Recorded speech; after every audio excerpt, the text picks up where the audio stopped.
Dentro de alguns instantes, daremos início ao nosso último painel do dia. Por favor, convido aos participantes que estão em nosso salão de convivência que tomem seus lugares em nosso auditório.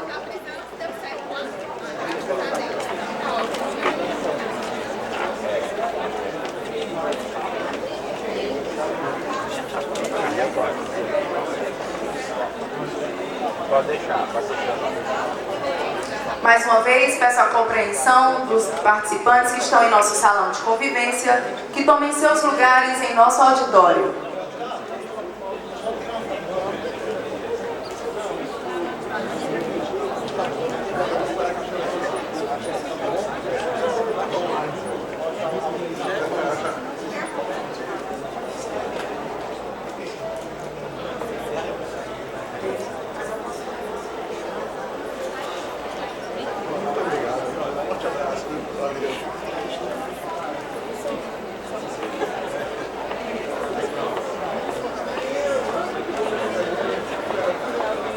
Gostaria de reforçar o nosso pedido. Contamos com a solidariedade dos presentes para abraçar a causa social escolhida pelo evento. Estamos recebendo doações de alimentos não perecíveis que serão doados para o abrigo da velhice abandonada Jesus, Maria e José. Então amanhã, quem se solidarizar, por favor, tragam os seus alimentos. Nós vamos fazer essa doação, ok? Lembrando ainda que faremos os sorteios divulgados em nossas redes sociais. Serão 3 assinaturas anuais da Notório Play, uma inscrição para o 5º Congresso de Direito Penal, uma bolsa de pós-graduação no SERS e 3 cestas de produtos do Café Três Corações. Lembramos ainda a todos que os certificados serão enviados por e-mail e é necessário 75% de participação. Novamente, peço aos participantes que estão em nosso salão de convivência que tomem seus lugares no auditório. Dentro de alguns instantes, daremos início ao nosso último painel do dia.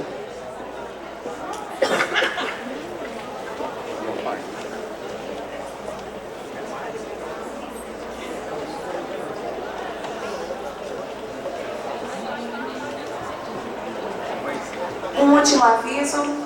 Infelizmente, por conta de problemas em nossa malha aérea, o Dr. Hugo Porto Neto, palestrante desse painel, não pôde estar presente.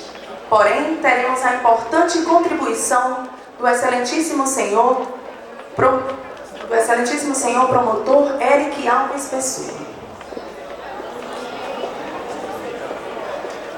E para iniciarmos o último painel do dia, com o tema Atuação do Ministério Público e a nova proteção das pessoas com deficiência, gostaria de convidar para presidir a mesa o pós-graduado em Direito Notarial e Registral pela Uniderp, pós-graduado em Direito e Processo do Trabalho pela Uniderp, pós-graduado em Direito e Processo Tributário pela Uniderp, mestrando em Ciências Jurídicas na Universidade Autônoma de Lisboa, ex-tabelião e registrador do TJ Maranhão, diretor regional da ACMP no Cariri, o excelentíssimo senhor doutor promotor de justiça Rafael Couto Vieira.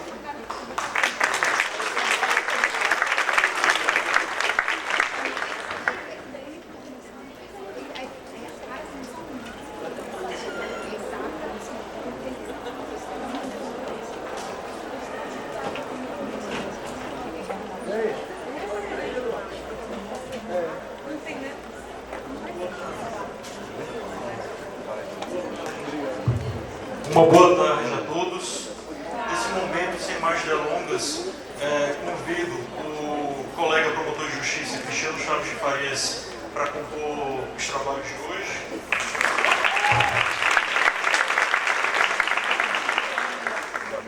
E o colega Eric Alves Pessoa.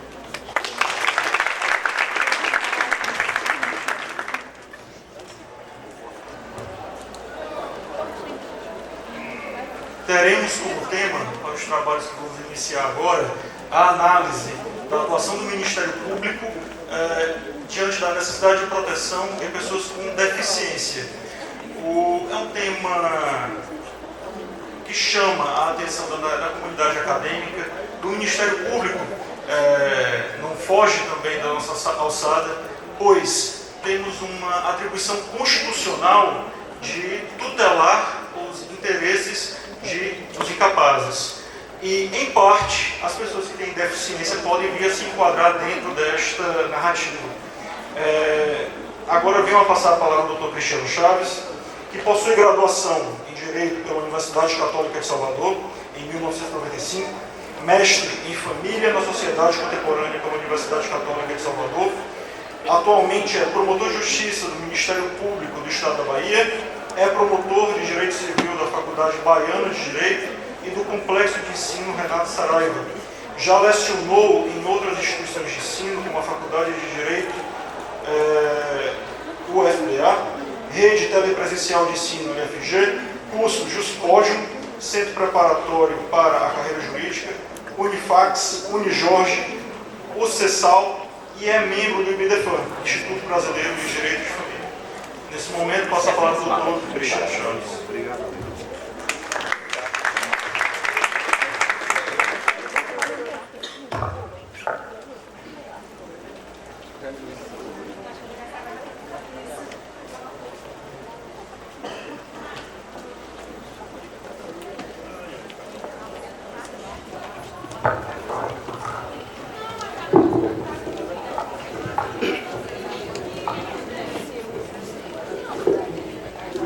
Boa tarde a todos. Antes de qualquer outra coisa, eu queria agradecer pelo convite à Associação do Ministério Público do Ceará e queria dizer que para mim é uma honra muito especial estar aqui no Cariri, estar aqui no Ministério Público do Ceará, na Associação, porque me parece que são momentos como este em que nós vamos confirmando a máxima de Kant de que o ser humano evolui para o melhor, uma vez que nós estamos saindo de nossas ocupações, de nossos trabalhos, de nossos afazeres, que são muitos, para estarmos aqui discutindo, debatendo direito, debatendo a proteção da pessoa com deficiência, como no caso específico desse painel, e tratar de temas que são extremamente novos, que despertam, o Dr. Rafael muito bem dizia isso, o interesse não só teórico, mas prático, e que importam uma mudança de filosofia. Então, eu me sinto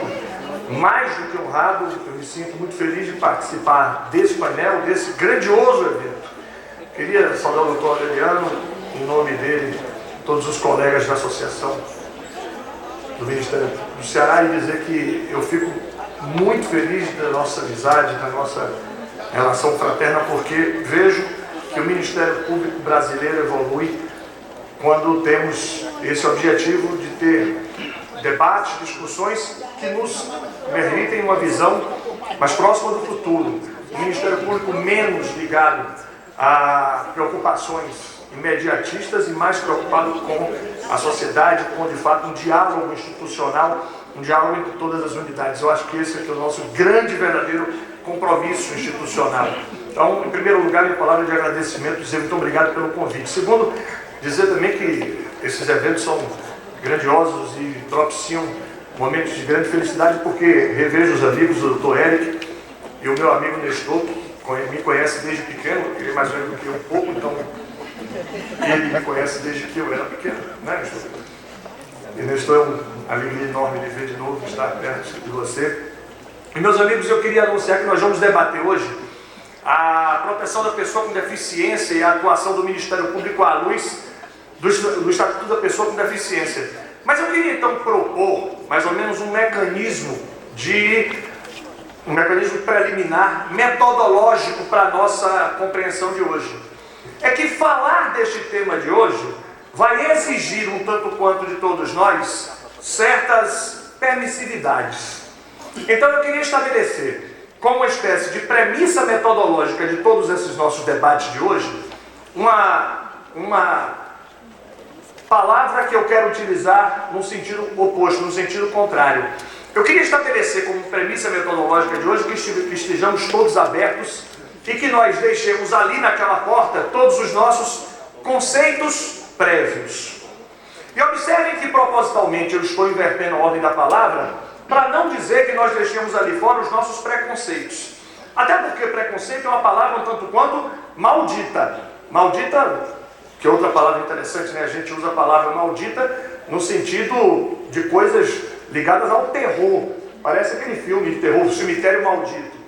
Mas, na verdade, a palavra maldita nada mais é do que a antítese da palavra bendita. E eu estou a dizer que a palavra preconceito é maldita por um motivo simples. Nós costumamos associar a palavra preconceito àquilo que não está no nosso radar, àquilo que não está naquilo que nós atuamos no dia a dia. Então, vai ser necessário deixar de fora os conceitos prévios para que nós possamos ter uma nova visão da proteção das pessoas com deficiência. Então, este tema exige uma mudança de ideia, uma mudança de filosofia, uma mudança de percepção. E é exatamente porque exige uma mudança de toda esta percepção que nós vamos então agora falar de onde surgiu, de onde veio essa ideia da proteção da pessoa com deficiência. Na verdade, tudo isso nos conduz a uma percepção bem mais distante. Nos conduz a Rui Barbosa. Há quase 100 anos, 1920, década de 20 do século passado, Rui Barbosa tinha sido convidado para ser paraninfo de uma turma de formandos em São Paulo. Mas por conta de compromissos em Salvador, ele não conseguiria se deslocar até São Paulo. E Rui Barbosa, então, muito honrado, muito feliz do convite para ser paraninfo, ele resolveu escrever o discurso de formatura e pedir a um colega que lesse no dia da festa, da solenidade de formatura. E ele escreveu esse discurso, como forma de agradecimento, ele escreve esse discurso em forma de oração. Uma oração dirigida aos jovens formandos. Daí o título a que ele deu. Oração aos moços. Está disponível na internet. E nesse belíssimo texto, obrigado. Sim, consegue. Obrigado. Repete, como? Beleza, obrigado. Então assim acertei? Muito bem, obrigado. Pois bem, e Rui Barbosa, em Oração aos Moços, escreve então que o verdadeiro conceito de igualdade estava não numa ideia de que todos são necessariamente iguais perante a lei. Não. Rui Barbosa então estabelece que o verdadeiro conceito de igualdade é outro.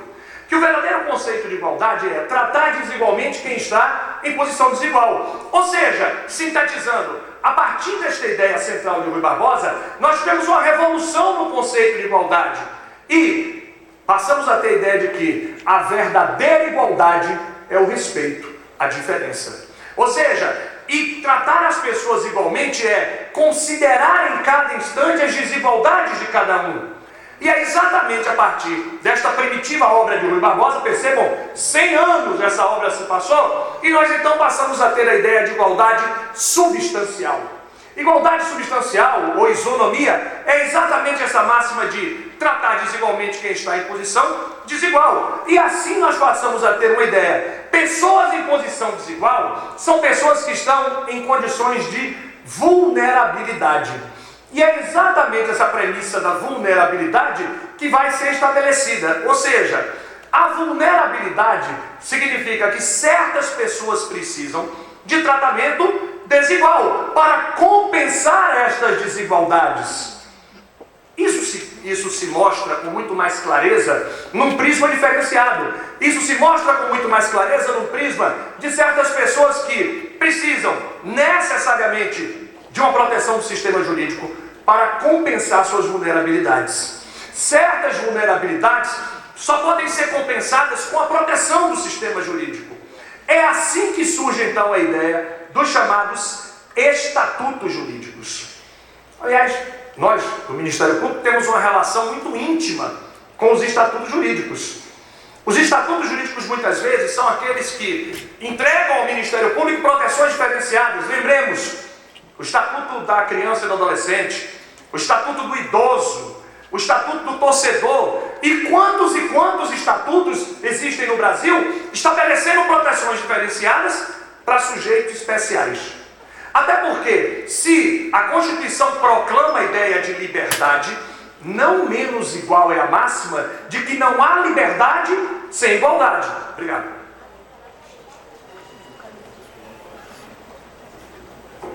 E esta máxima de que não existe Liberdade sem igualdade significa, em palavras simples, para que cada pessoa seja livre, é preciso também que elas sejam iguais. E para que elas sejam iguais, necessariamente o tratamento há de ser desigual. E é exatamente assim que nós vamos então perceber que nasceu, que brotou a ideia da proteção das pessoas com deficiência. O Estatuto da Pessoa com Deficiência nasce de uma convenção internacional, é a Convenção de Nova York. O Brasil é signatário dessa convenção no ano de 2007, não só o Brasil, 197 outros países. Eu quero chamar a atenção para esse número. Nós somos 198 países no mundo que assinam o compromisso de tratar diferentemente pessoas em situação de vulnerabilidade por conta de deficiências. Deficiência física, mental, intelectual e sensorial.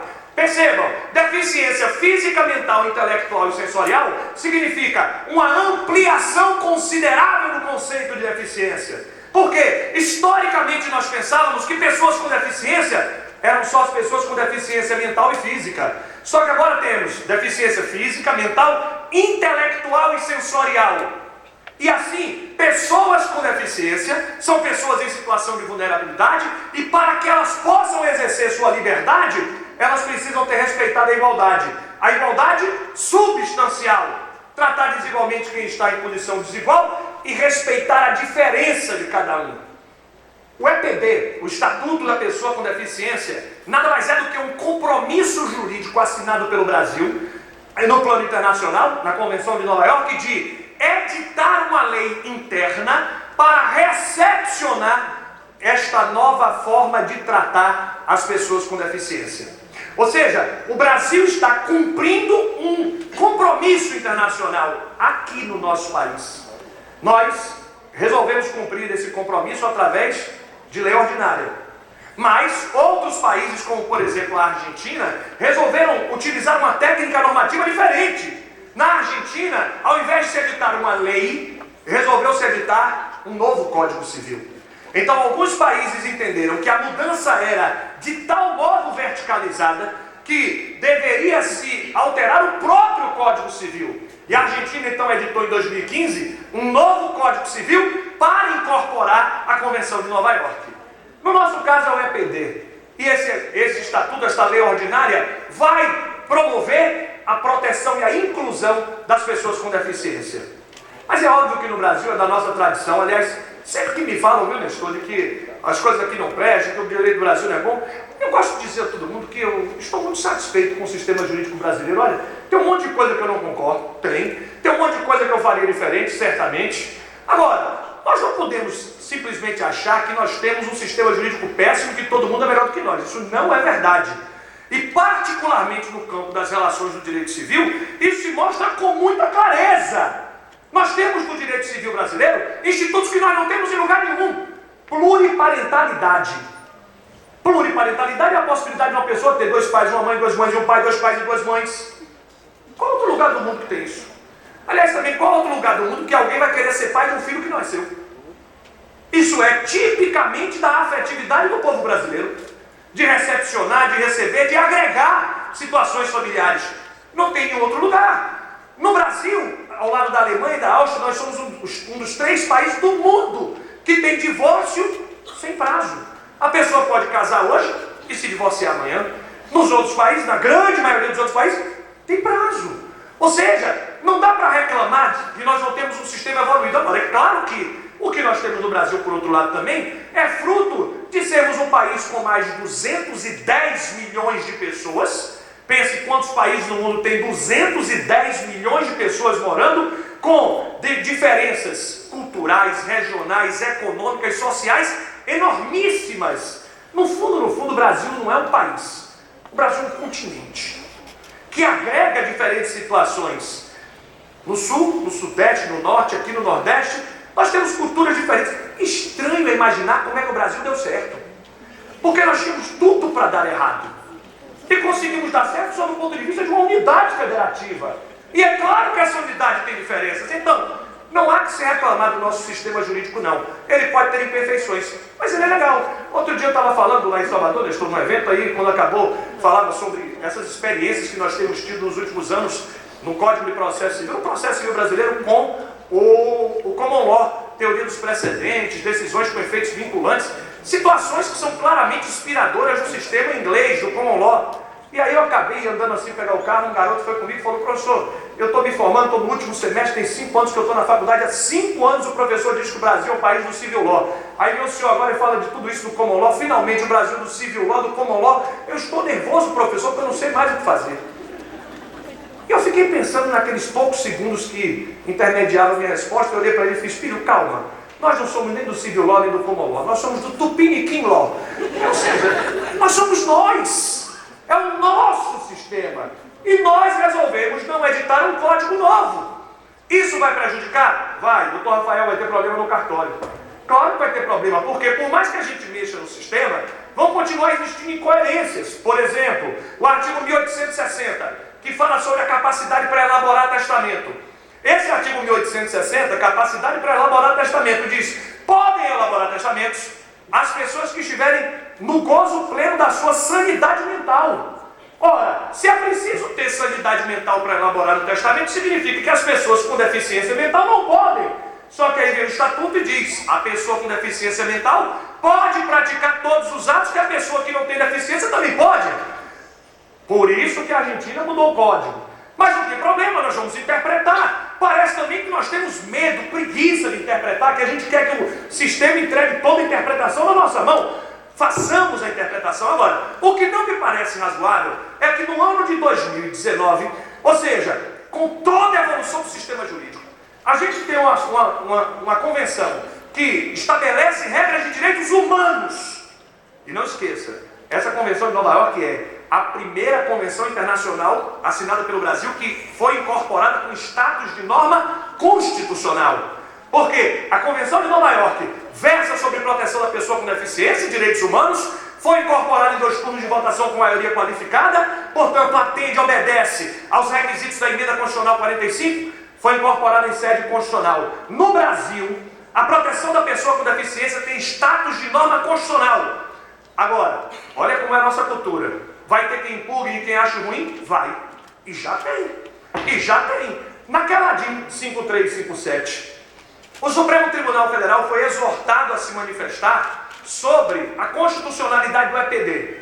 Quem ajuizou aquela DIN foi a Confederação Nacional das Escolas Particulares, contra um dispositivo que tem no EPD e que tem em nós, do Ministério Público, aí, um dos seus grandes defensores nas promotorias que trabalham com a educação.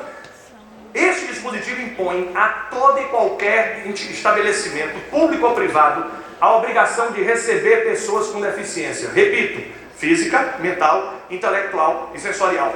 Os estabelecimentos públicos e privados são obrigados a receber as pessoas com deficiência, notem bem, sem nada poder cobrar a mais. Eles não podem cobrar a mais daquele aluno. E, mais do que isso, precisam dar ao aluno condições efetivas para o exercício da educação. Condições com recursos tecnológicos, com pessoas qualificadas, profissionais qualificados, recursos humanos qualificados, sem cobrar mais daquele aluno. Vejam, a escola até pode cobrar a mais de todos e repartir entre todos aquele custo, porque a escola não pode onerar o aluno com deficiência. A Confederação entrou com essa DIN dizendo: essa obrigação não é do particular. A obrigação de dar educação é do poder público. É o poder público quem tem que dar educação para os particulares, para as pessoas com deficiência. É engraçado, né? Porque certamente essas pessoas estão pensando nas pessoas com deficiência que são filhas dos outros. Porque seguramente quem fez isso e quem pensou nisso não pensou que na sua família pode ter alguém com deficiência e que precisa de educação e de inclusão social. O Supremo julgou por unanimidade improcedente a DIN 5357 e reconheceu a constitucionalidade do Estatuto da Pessoa com Deficiência, reconhecendo que ele é compatível integralmente com a Constituição e que é obrigação do poder público e da iniciativa privada garantir a inclusão das pessoas com deficiência. Mas eu volto a dizer, olha como a nossa cultura é engraçada. É muito engraçado. Aliás, eu quero até falar para você, Eric, que o CNMP precisa até refletir sobre isso. Nós estamos vivendo um momento curioso. Essa decisão do Supremo foi em sede de controle de constitucionalidade concentrado, portanto, uma decisão com efeitos erga omnes. Aquela decisão de baixo do Tribunal de São Paulo ignora a decisão do Supremo e o desembargador diz assim: olha, o Supremo diz que é constitucional, mas eu entendo que é inconstitucional, e declarou inconstitucionalidade. Ele declara inconstitucionalidade do que o Supremo declara constitucionalidade com efeitos vinculantes. Dá vontade de perguntar ao desembargador assim: você é o famoso quem? Quem é você? Você se acha muito, né? 210 milhões de pessoas e você desafia o sistema inteiro. Isso está acontecendo também entre nós. Eu li num jornal de Santa Catarina que um promotor de justiça em Santa Catarina, promotor de família, ele entende que não cabe casamento de pessoas do mesmo sexo. Ele entende. E ele entende o seguinte, e o mais interessante é que está na internet.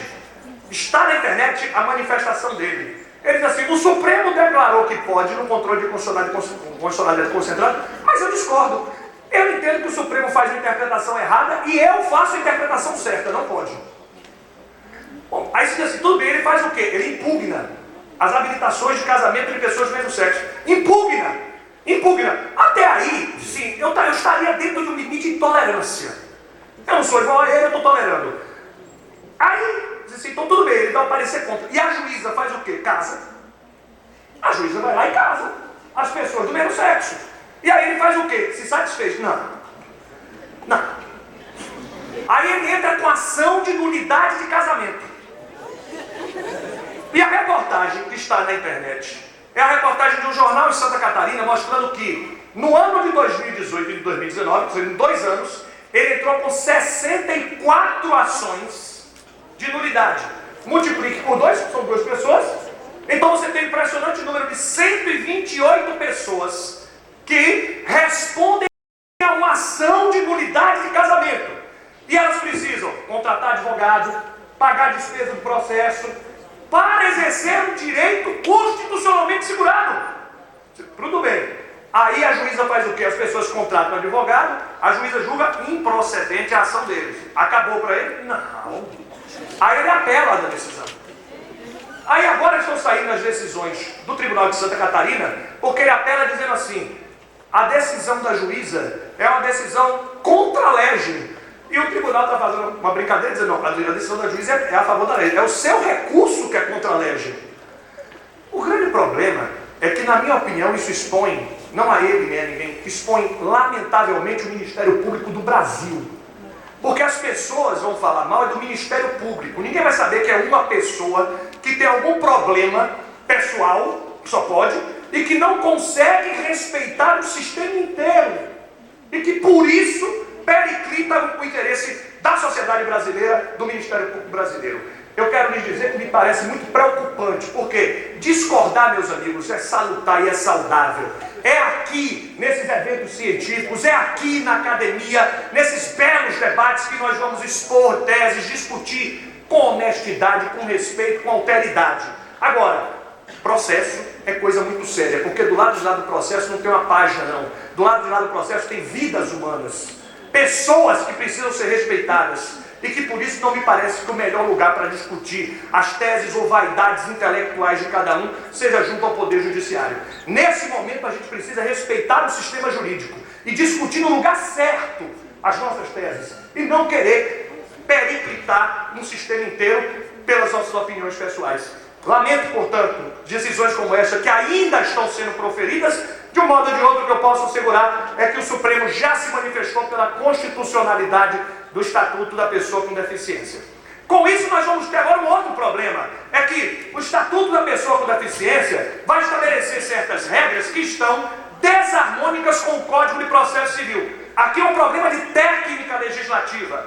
O EPD e o CPC foram elaborados concomitantemente. Foram elaborados ao mesmo tempo. O que aconteceu é que o EPD traz disposições em conflito com o CPC. Inclusive, 2 delas que dizem respeito diretamente à atuação do Ministério Público. É que o artigo 747 do CPC apresenta o rol de legitimados para ação de curatela. Aquela ação que antigamente era chamada de ação de interdição.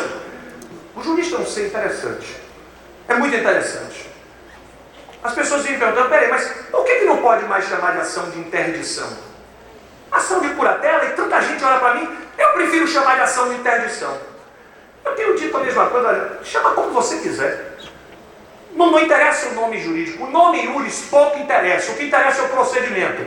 Seja ação de curatela, seja ação de interdição, o procedimento é o mesmo, jurisdição voluntária, não muda. Então o nome faça o que você quiser. Agora só reflita uma coisa, para mim interdição é de coisas. Interdita-se um estabelecimento comercial, interdita-se um banheiro, interditar uma pessoa humana. Então me parece, se você gostaria de ser interditado, se você não gostaria de ser interditado, então evite também interditar os outros. Curatela é instituto de proteção, não de interdição e de privação de direitos.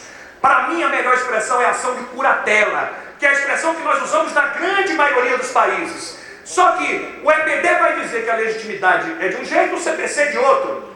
Aliás, olha que problema o Ministério Público tem agora. O artigo 748 do CPC diz: o Ministério Público só pode ajuizar a ação de curatela nos casos de doença mental grave. Doença mental grave.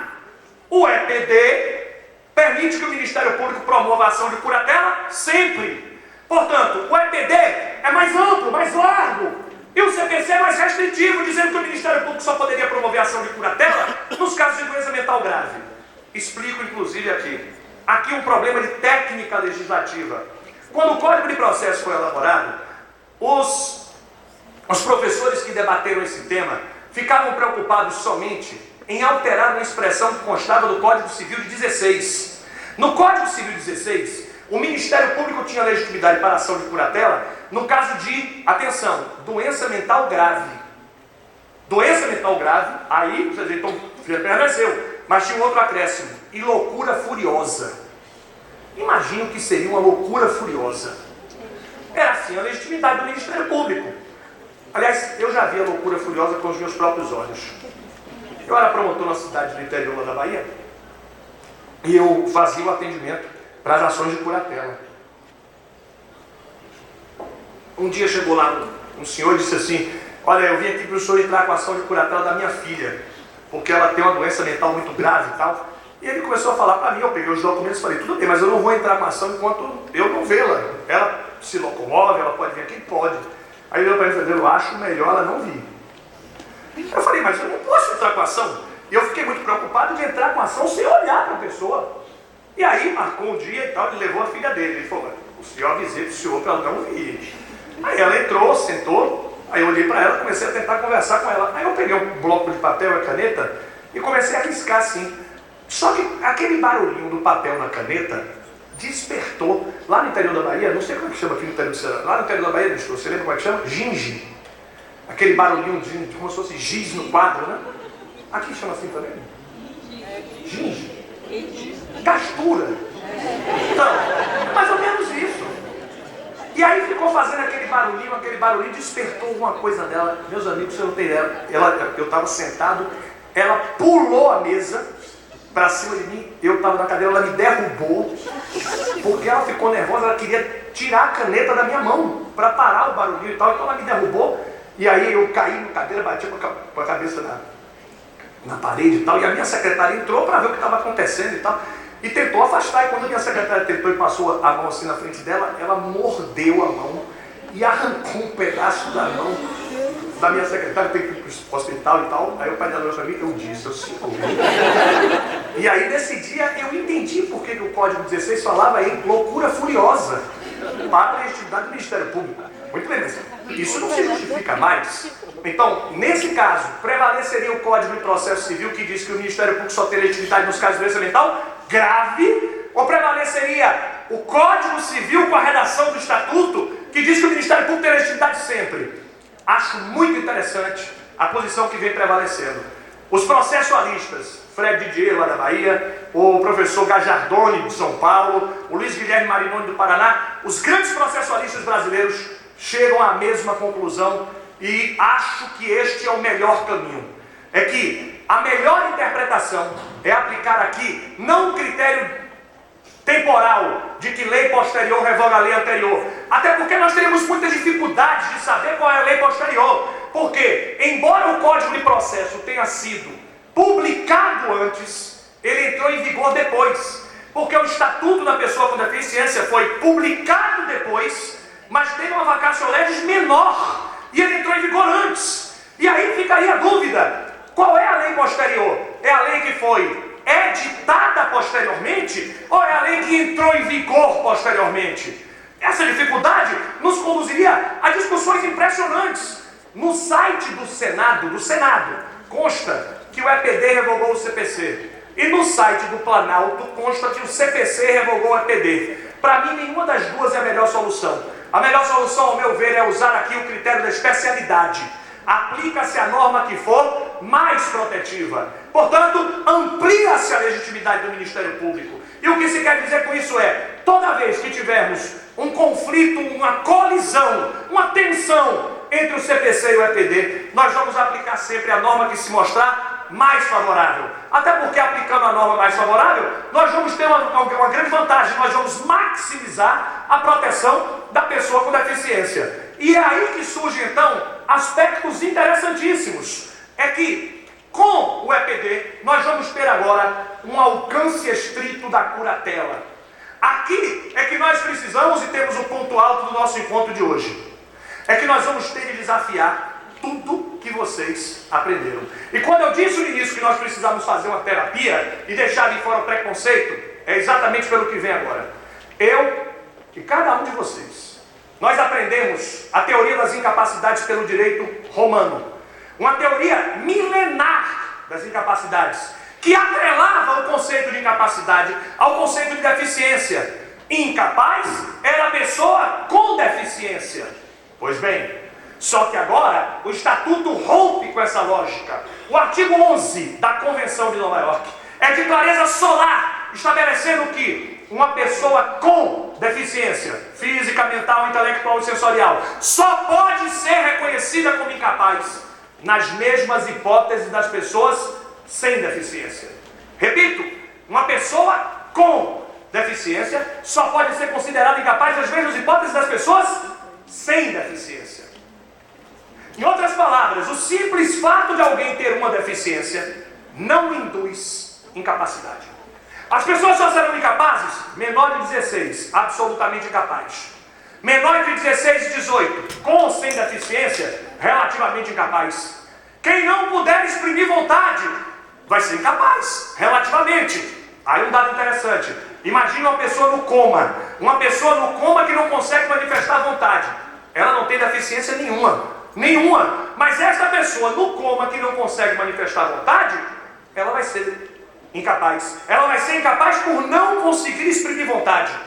Tomemos agora o exemplo do surdo-mudo. O surdo-mudo que não consegue se comunicar, ele tem deficiência. Pela deficiência, ele não seria considerado incapaz. Ele pode ser considerado incapaz se ele não puder exprimir vontade. E aí ele vai ser incapaz por não poder exprimir vontade. E não por ser surdo-mudo, não por ter uma deficiência. Aliás, inclusive, como eu disse que a gente vai precisar mudar muitas coisas no tratamento jurídico das pessoas com deficiência, venhamos também a nos acostumar com a nova nomenclatura. Muitos de nós até hoje falam que as pessoas com deficiência são pessoas especiais. Ou às vezes fala pessoas com necessidades especiais. Não fala isso não. Na moral, não fala isso não. Só existem duas classificações nesse campo: pessoa com deficiência, pessoa sem deficiência. E é simples assim. E não precisa chamar de ninguém de especial não, porque especiais somos todos nós.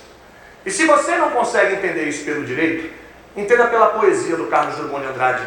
É do Carlos Drummond de Andrade a frase poética que diz que o ser humano é especial pelo simples fato de ser humano. Em outras palavras, se nós somos humanos e a nossa humanidade nos torna especiais, o fato de alguém ter deficiência é irrelevante. O sistema jurídico não exclui as pessoas com deficiência. Ao contrário, o sistema quer incluí-las socialmente.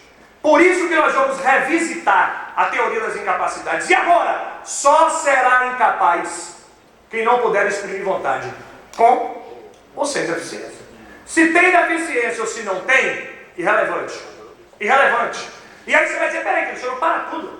Mas eu conheço uma pessoa que não sabe que dia é hoje, não sabe se alimentar, não sabe o seu nome muitas vezes. Essa pessoa tem uma deficiência mental gravíssima. Ela não é incapaz? Ela só será incapaz se ela não puder exprimir vontade. Porque se ela puder exprimir vontade, ela vai ter capacidade. Vai. E se ela não puder? Aí ela vai ser incapaz. É o exemplo das pessoas com esquizofrenia, como naquele precedente do TJ de São Paulo. A depender do grau de esquizofrenia, as pessoas podem não conseguir exprimir vontade. A depender do grau do transtorno do espectro autista, a pessoa pode não conseguir exprimir vontade. E nesses casos elas vão para o regime de curatela. E elas vão ser relativamente incapazes. Eu sei que este é o grande ponto de indignidade de muitos juristas. Os juristas ficam indignados para dizer assim, peraí, se essa pessoa não pode exprimir vontade, por que ela vai ser relativamente e não absolutamente incapaz?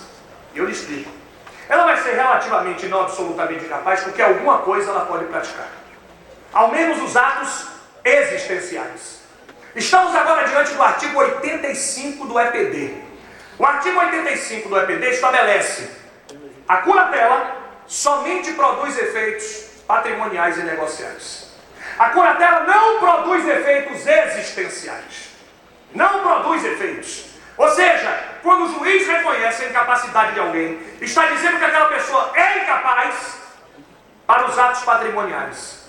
Cristiano, os atos existenciais, todos ela pode praticar. Todos.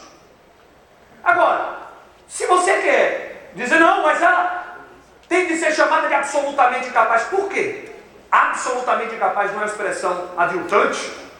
E toda vez eu leio, nossos colegas desse lado de São Paulo já propuseram, através de um deputado, um projeto de lei para tornar a chamar essas pessoas de absolutamente incapazes. Eu não sei qual é o ódio que as pessoas têm no coração de querer diminuir vantagens e garantias dos outros. Eu não sei, eu fico pensando, a pessoa acorda e fica pensando o quê? Qual o mal que eu vou fazer hoje? Qual é a maldade que eu vou conseguir fazer hoje? Mas deve ser isso. Esse projeto de lei já foi rejeitado 2 vezes, em 2 legislaturas, 2 vezes.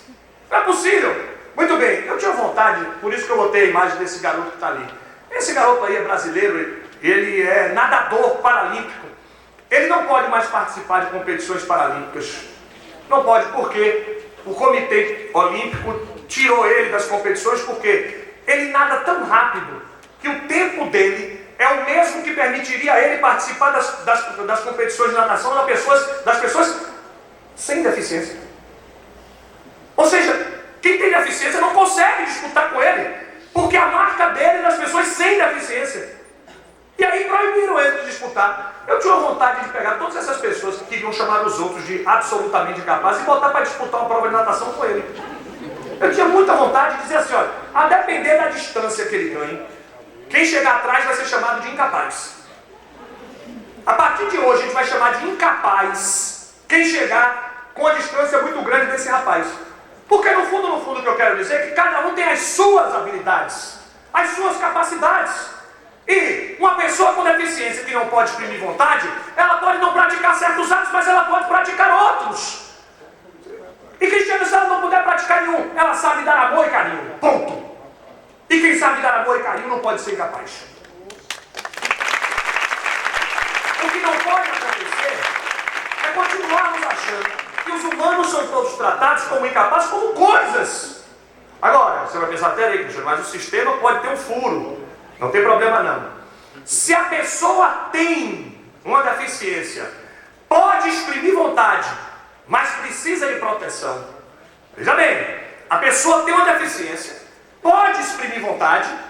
Eu estou pensando nas síndromes psíquicas ou intelectuais, TDAH. TDAH gera uma deficiência, mas essa pessoa com TDAH, ela pode exprimir vontade? Síndrome de Down. As pessoas com síndrome de Down podem exprimir vontade, elas não serão incapazes. Elas serão capazes, e claro, você vai pensar agora, mas Cristiano, essa pessoa vai precisar de algum nível de proteção. Está ali, TDA, tomada de decisão apoiada. A tomada de decisão apoiada é um novo instituto. É um instituto pelo qual o juiz vai nomear pelo menos 2 apoiadores. São 2 espécies de cuidadores. Pessoas que vão acompanhar aquela pessoa e que vão praticar junto com ela os atos. São pessoas que vão acompanhar o cotidiano dessas pessoas com deficiência, auxiliares do dia a dia. Aliás, no Brasil inteiro hoje nós verificamos, nós enxergamos cuidadores de idosos. Quantos idosos tem os cuidadores? São espécies de cuidadores. Estes apoiadores, claro que precisam da anuência da pessoa com deficiência. Não esqueça, essa pessoa pode exprimir vontade. Se ela pode exprimir vontade, ela pode concordar. E se ela concordar, esses 2 apoiadores passam a praticar os atos jurídicos junto com ela, no sentido de protegê-la. Ou seja, o ordenamento apenas quer tirar pessoas com deficiência que podem exprimir vontade do conceito de incapacidade. Porque, volto a dizer, o conceito de incapacidade é um conceito de exclusão social. Daí a necessidade de afastar do nosso dia a dia essa ideia da incapacidade através da TDA, da tomada de decisão apoiada. Repito aqui, a curatela é somente para efeitos patrimoniais e negociais. Aqui surge um problema. Os atos existenciais, a pessoa com deficiência pode praticar todos. Todos. No Brasil, inclusive, nós temos uma cultura da repetição. Na matemática chama tautologia. Repetição desnecessária. É porque nós somos teimosos. Vocês já perceberam conversa de jurista como é? Você vai conversar com um amigo seu que é jurista sobre um assunto que ele nunca ouviu na vida, nunca. Aí você está com ele num ambiente assim, leve, tranquilo, vai conversar com ele, olha para ele e diz assim, você já pensou sobre esse assunto? Ele nunca pensou. Ele olha para você e diz imediatamente, sou contra. A impressão que eu tenho é que ele quer formar um contraditório. Ele quer porque quer falar. Tem que falar. Olha como é que no Brasil nós somos tautológicos. Artigo 5º da Constituição. Caput do artigo 5º. Todos são iguais perante a lei. Inciso 1. O homem é igual à mulher. Mas peraí, precisava do inciso 1? Já está dizendo que todos são iguais? Precisava. Porque se não tivesse o inciso 1, o tema desse congresso hoje seria a igualdade entre homem e mulher. E aqui nós teríamos grandes juristas sustentando que quando a Constituição usou a expressão todos, quis dizer todos os homens, excluídas as mulheres. Porque se quisesse as mulheres, teria dito todos e todas. Aí ele disse, no inciso 1, homem igual a mulher. Mas acabou. 226. Marido e mulher no casamento são iguais. Aí é de tirar o cabeção. Por quê? Ele acabou de dizer que o homem é igual a mulher, que todos são iguais perante a lei. Ele precisa dizer que o marido e a mulher são iguais. Precisa. Se não dissesse, você tem alguma dúvida de que ia ter jurista dizendo hoje, olha, o homem é igual a mulher até o casamento. Depois do casamento, ia. Ou seja, nós somos tautológicos, nós gostamos das repetições. Artigo 85 do EPD. A curatela só produz efeitos patrimoniais e negociais. Patrimoniais e negociais. Parágrafo único do artigo 85. Os atos existenciais não estão alcançados pela curatela. Precisava do parágrafo? Não, porque o caput já tinha dito. Acabou? Não. Ponto e vírgula. Assim, os atos ligados à sexualidade, corpo humano, emprego, trabalho e voto não estão alcançados pela curatela. Precisava dessa segunda parte? Não, porque a primeira já falava dos atos existenciais. Precisava do parágrafo? Não, porque já estava no caput. Somos nós. E as pessoas entendem? Chance zero, Eric, das pessoas entenderem. Chance zero. Hoje, nós vamos ter decisões judiciais que declaram a curatela e mandam comunicar ao TRE que aquela pessoa está com o direito político suspenso. Não pode! Não pode, porque o parágrafo único do artigo 85 está dizendo: a curatela não tira do curatelado o direito ao voto. Está escrito. Eu discordo. Sim, você é o famoso quem? Porque se você discorda, entre com a DIN, promova mecanismos democráticos e lícitos de controle. Não utilize da possibilidade de prejudicar alguém para fazer valer o seu entendimento pessoal. E eu volto a chamar a atenção a isso. E quero dizer outra coisa. Não venha com aquela desculpa assim, mas essa pessoa é completamente louca. Essa pessoa tem deficiência mental, ela vai votar. Tem tanto deficiente mental sendo votado. Uma a mais, uma a menos, não muda. Sinceramente. Por quê? A essa altura, se preocupar com isso, me parece indevido. Agora, eu não sou iconoclasta. Não sou. É óbvio que eu sei que existem certos atos existenciais que precisam ser controlados. O voto. Tem pessoas que não têm condição de votar. Se faz o quê? Aí a sentença de curatela comunica ao Ministério Público Eleitoral. Não é o Ministério Público de Família. É o Ministério Público Eleitoral que vai inaugurar um procedimento, formar um contraditório e requerer ao juiz eleitoral a suspensão dos direitos políticos, democraticamente, garantindo a sua defesa, contraditório, num procedimento próprio. Outro exemplo, os direitos reprodutivos. Eu já passei por um caso desse. Lá no interior da Bahia, eu trabalhava com isso durante 12 anos. E teve um caso muito interessante. Era uma curatela muito antes da PD. E a curatelanda era uma pessoa jovem, devia ter uns 20 e poucos anos. E por conta da deficiência mental, ela desenvolveu uma síndrome de compulsão sexual. E aí, já sob a curatela, a mãe dela pegou a sentença, a mãe dela era curadora, pegou a certidão de curatela, foi no hospital e disse aqui: doutor, eu tenho uma recomendação médica, eu quero esterilizar minha filha. Eu quero que o senhor arranque todos os órgãos reprodutivos dela. Por quê? Quando ela está no pico da crise, ela vai ter essa compulsão sexual, daqui a pouco essa menina engravida toda hora. Ela vai ter um exército de filhos. Então eu quero esterilizar. E o médico olhou para ela e disse: não esterilizo.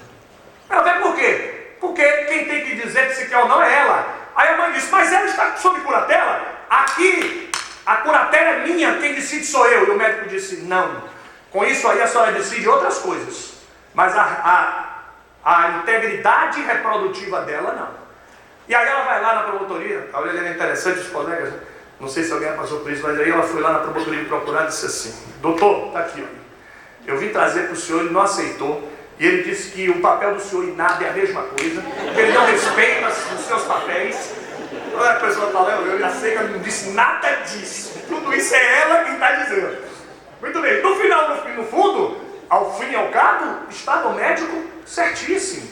Você resolveu como? O Ministério Público ajuizou um pedido de alvará judicial para a esterilização. O juiz recebeu o pedido, e o Ministério Público tem legitimidade? Claro, ela é incapaz. Ela é incapaz. Eu ajuizei o pedido de alvará judicial, o juiz nomeou um perito médico, o perito analisou ela, fez o laudo dizendo que a esterilização era recomendável para aquela patologia, e aí o juiz, por decisão, autorizou a cirurgia.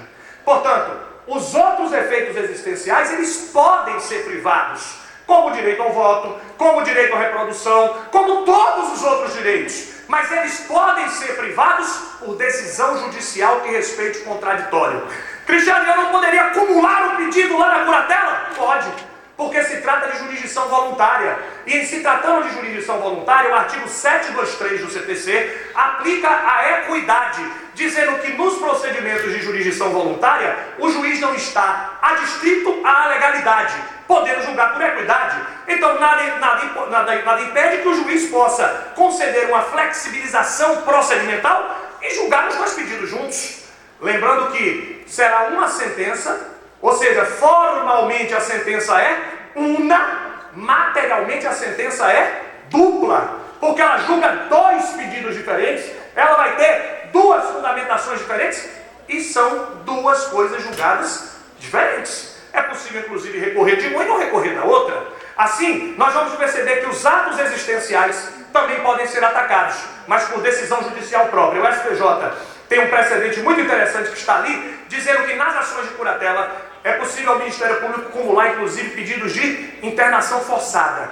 Claro, pelo amor de Deus, nos casos previstos em lei.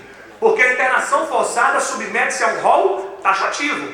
Só é possível a internação forçada nos casos previstos em lei e esse pedido pode ser formulado dentro da própria curatela. Na sentença de curatela, o juiz vai estabelecer um projeto terapêutico individualizado, o juiz, portanto, vai dizer quem é o curador, o juiz vai dizer por que ele não nomeou como curador aquela pessoa que na entrevista o curatelando disse que preferia. Sim, o juiz é obrigado a perguntar ao curatelando quem é que ele prefere, quem é que ele gostaria que fosse o seu curador. Não que vincule o juiz, porque não vincula, mas ele na sentença precisa justificar e fixar o projeto terapêutico individualizado. Lembrando que essa sentença só produzirá efeitos patrimoniais e negociais. Qualquer outro efeito, como o efeito eleitoral, direito ao voto, tem de ser comunicado aos órgãos competentes. No caso, ao Ministério Público Eleitoral, para que o Ministério Público Eleitoral analise se é ou não o caso de requerer a suspensão dos direitos políticos. E aí, para mim, o grande ponto de discordância, já arrumando para o final, até porque eu não gosto de falar para quem tem fome e para quem tem sono, e eu vejo as duas categorias. Aquilo ali, meus amigos, eu não tenho dúvida que talvez seja o grande ponto de discordância da maioria de nós, nordestinos. Eu sei, tranquilamente eu sei, que a maioria esmagadora dos juristas brasileiros e do Ministério Público, eu tenho a honra enorme de integrar, é do bem. É do bem. E eu vejo que os juristas são do bem. E nós moramos num lugar pobre. Pobre de maré, desse. É claro que o direito tem de ser um instrumento de inclusão, de facilitação da vida das pessoas que precisam. Nós nos acostumamos no Ministério Público, nas defensorias, nas assessorias jurídicas, a entrar com ações de curatela para ajudar núcleos familiares. Para fazer com que aqueles núcleos familiares tivessem o dinheirinho do benefício previdenciário.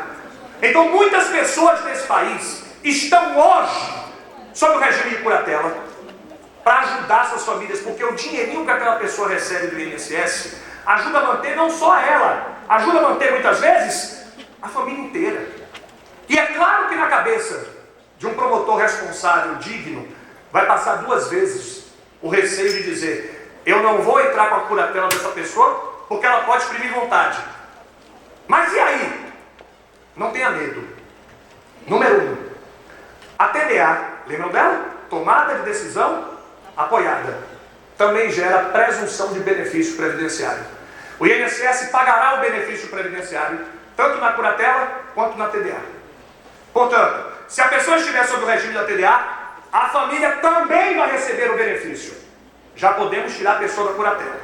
Mas aí surge um outro problema. Tem chance se essa pessoa não for para o regime da TDA. Se não for caso de TDA. E aí a família perde tudo? Não.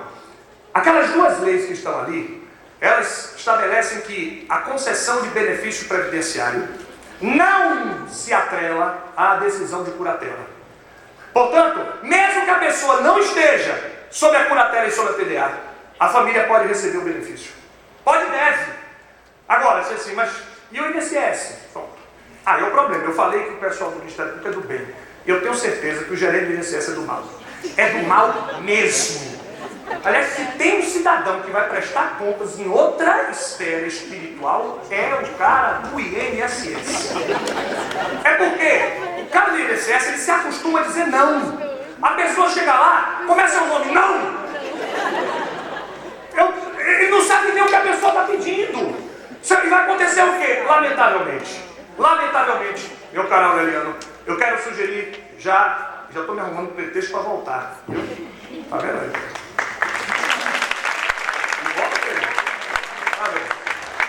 Eu quero já arrumar um pretexto para voltar, mas eu quero sugerir já um debate junto com o MP Federal, a Defensoria Federal Estadual e a OAB, porque nós precisamos dialogar com essas instituições para que todos nós juntos estudemos um caminho de entrar com ação civil pública, porque ela tem que ser na Justiça Federal, porque o réu vai ser uma autarquia federal, que é o INSS, para impedir que o INSS encaminhe essas pessoas para o Ministério Público Estadual e para a Defensoria, como se essas pessoas tivessem de obter uma sentença de curatela. Nós estamos recebendo uma demanda que não é nossa. Nós somos os responsáveis de olhar para as famílias e dizer não, um não que não é nosso, um não que deveria ser dito pelo INSS, não para a curatela. Para o benefício ele tem que instaurar um processo administrativo interno. E aí, depois do processo administrativo, à luz dessas duas leis, é que ele vai dizer se aquela pessoa tem ou não direito ao benefício.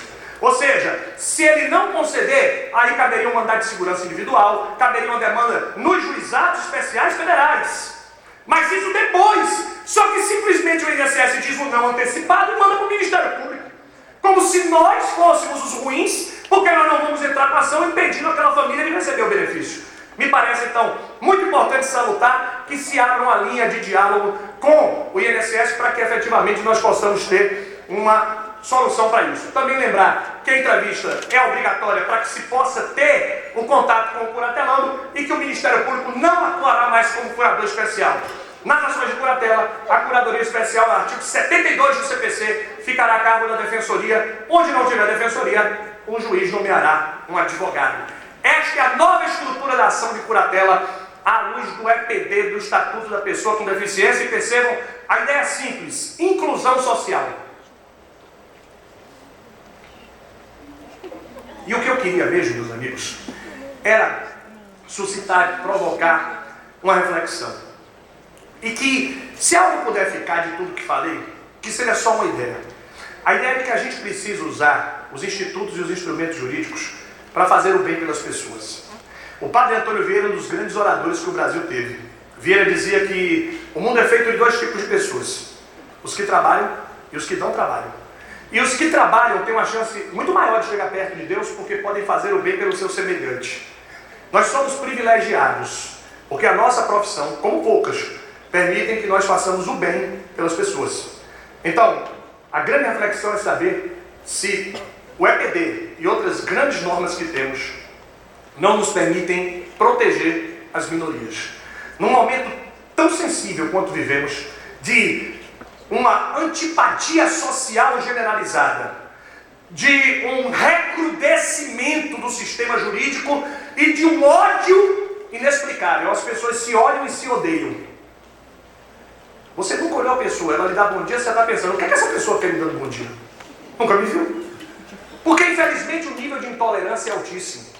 E esse nível de intolerância faz com que nós muitas vezes achemos que tratar as pessoas com deficiência, com respeito, dignidade, é tratá-las de forma privilegiada. Não é privilegiado. O lema de Rui Barbosa é que a igualdade é o respeito à diferença. Se nós não protegermos as pessoas com deficiência, elas não conseguem ter igualdade.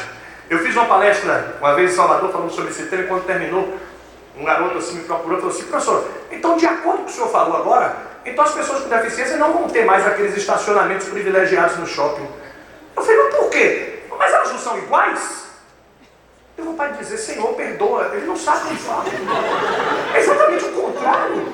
Esse garoto vive que mundo? Porque o que nós precisamos é entender que não são privilégios, não são favores, são mecanismos de inclusão social. O Ministério Público precisa continuar liderando essa batalha para requerer do poder público piso tátil, semáforo sonorizado e todas as prerrogativas necessárias para que essas pessoas possam exercer sozinhas o seu direito. Meus amigos, se imaginem um dia na vida cegos. Você quer realmente que alguém lhe carregue pelo braço 24 horas? Ou você quer exercer você sozinho os seus caminhos e os seus direitos? Essa é a ideia. E, para muitos aqui, talvez isso demore de acontecer. Então, o que eu queria lhe pedir, quando eu lhe falei da terapia e deixar ali fora os conceitos prévios, é: se imagine com deficiência. Eu comprei um livro, quando eu voltava de uma palestra no Ministério Público do Rio Grande do Sul, o voo atrasou, eu fiquei esperando. E eu comprei um livro no aeroporto de Porto Alegre. Bipolaridade e temperamento forte. É de um professor da área de medicina aqui no Brasil chamado Diogo Lara. E nesse livro, Diogo Lara explica o seguinte: que aplicando esse conceito de deficiência física, mental, intelectual e sensorial, mais de 80% da população tem deficiência. No livro, inclusive, eu comecei a ler, fiquei empolgado, aí embarquei, continuei lendo. No livro ele diz assim: se você estiver lendo esse livro num local público agora, olhe para o seu lado. Tem 80% de chance de ter um bipolar do seu lado. Eu olhei, a moça que estava do meu lado com certeza era bipolar, não tenho a menor dúvida. Quando eu olhei para o outro lado, era o espelho refletido da janela. Eu fiquei com um pouco de medo, mas entendi perfeitamente o que ele disse. As pessoas com deficiência, elas estão entre nós porque elas são cada um de nós. E nós somos isso. Não dá para negar. E se você não conseguiu entender nada, eu te explico. Essa garotinha aqui é minha sobrinha. Ela tem síndrome de Down. E quando ela era bem pequenininha, o meu irmão um dia saiu comigo, estava conversando, e o meu irmão assim falou para mim um dia, a gente falando sobre ela e sobre as necessidades dela, de proteção. Aí o meu irmão assim começou a chorar do nada. Aí o meu irmão, o que foi que eu ouvi? Ele falou assim, Cristian, eu acabei de me lembrar. Quando ela fizer 18 anos, eu vou ter que entrar com ação, olha o nome que tinha, de interdição da minha filha. Eu vou ter que interditá-la. Porque ela precisava de interdição. Só que com o EPD ela não precisa mais de interdição. Porque o que ela mais sabe fazer na vida é exprimir vontade. Ela manda no meu pai, na minha mãe, no meu irmão. Quando eu estou lá, ela manda em mim também. E olha para mim, tio Cris senta, eu sento, se eu não sentar, ela reclama. Ela sabe exprimir vontade. Interdição não é a palavra que cabe para ela, não. Interdição não, mas ela pode precisar de TDA, ela pode precisar de outras coisas. Não de interdição. Porque interdição é de exclusão. E o que se quer é incluir essas pessoas e permiti-las participar. Eu tenho certeza que ela vai ser uma grande cidadã, uma grande pessoa, e só por curiosidade ela estuda numa escola como a irmã dela estuda, que não tem síndrome de Down, as colegas de sala dela não têm síndrome de Down, e ela é uma pessoa como outra qualquer. E é exatamente o que eu queria lhes propor. Vamos parar de olhar para as pessoas com deficiência com esse olhar de piedade, e olhar com um olhar de respeito e de inclusão. Isto é o que me parece o verdadeiro caminho. Quando eu terminava de preparar esse material esses dias, eu tenho uma memória muito boa. Eu lembrei disso aqui.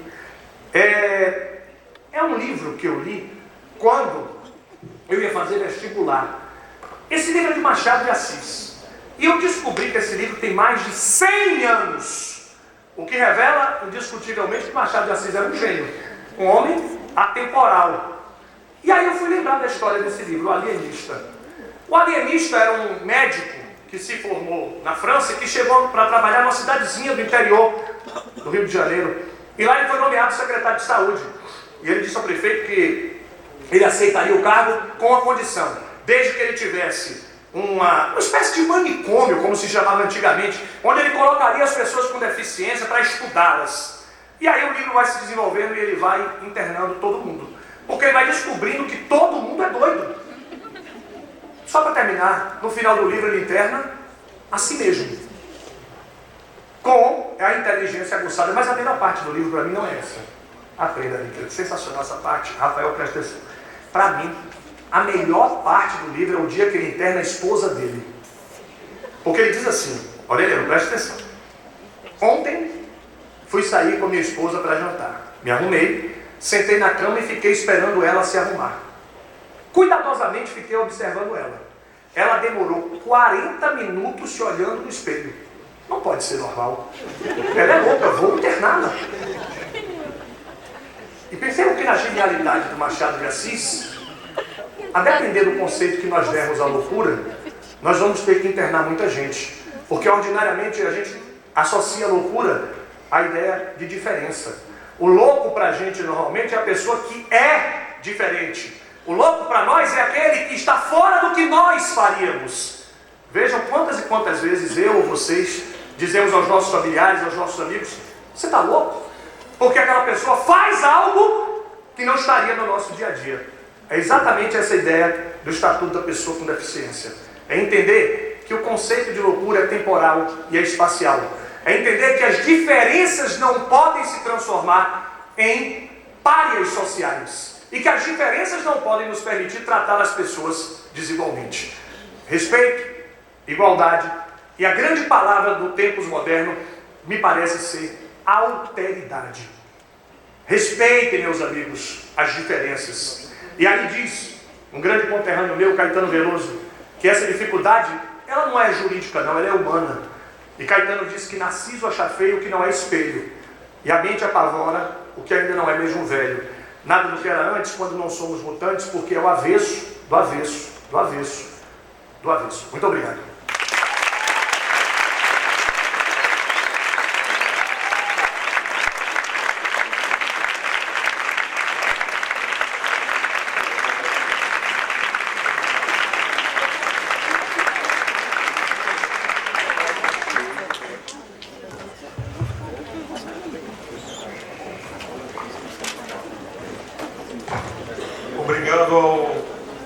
ministerial Cristiano Chaves por essa exposição inicial. De regra, na Promotoria de Justiça, eu costumo dizer que gosto de reuniões, qualquer reunião para mim é boa quando ela resolve o problema, ela não precisa ser demorada. E as palavras do professor Cristiano aqui passaram de mesmo quase 1 hora, para mim passaram como se fosse 5 minutos. É de tão boa a qualidade daquilo que nos foi exposto. Nesse instante passo a palavra. Seria para o colega Hugo. Infelizmente, como exposto no início, ele não pode estar presente, é um problema da malha aérea. Passo a palavra ao colega ministerial também, Eric Alves, pessoa, professor convidado da pós-graduação da Fundação da Escola Superior do Ministério Público do Rio Grande do Sul, professor do curso Ouse Saber, pós-graduado pela PUC em Direito Empresarial, ex-procurador do município de Natal, promotor de justiça do Estado do Ceará e membro auxiliar do Conselho Nacional do Ministério Público. Uma grande honra tê-lo aqui, meu amigo. Palavra do senhor. Oi. Boa tarde, senhores do Cariri, que nos brinda com essa participação. Em nome do presidente da Associação Cearense do Ministério Público, Dr. Aureliano Rebouças Júnior, que me fez o convite, fico muito honrado.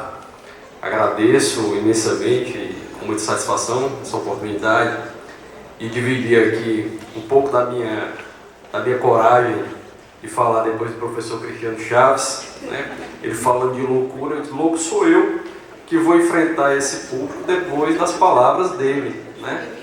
Esse gigante do nosso Ministério Público brasileiro, não só em tamanho, mas em saber jurídico, né? Deu muitas luzes a todos nós. Com maestria, fui aluno do professor Cristiano, né, de livros, e continuo sendo aluno até hoje, apesar de ser colega ministerial, né? Certa vez eu estava numa reunião do GNDH, que é um grupo formado pelos Ministérios Públicos do Brasil, e a Procuradora-Geral de Justiça da Bahia dizia que era muito fácil para ela ter o Dr. Cristiano Chaves como promotor de justiça do Estado da Bahia, porque ele realmente, quando tinha alguma oportunidade, ele abrilhantava a instituição a que ele serve, com muito galhardio, com muito brio, de forma que é realmente verdade. Agradeço o convite também e as palavras de apresentação do colega Rafael Couto.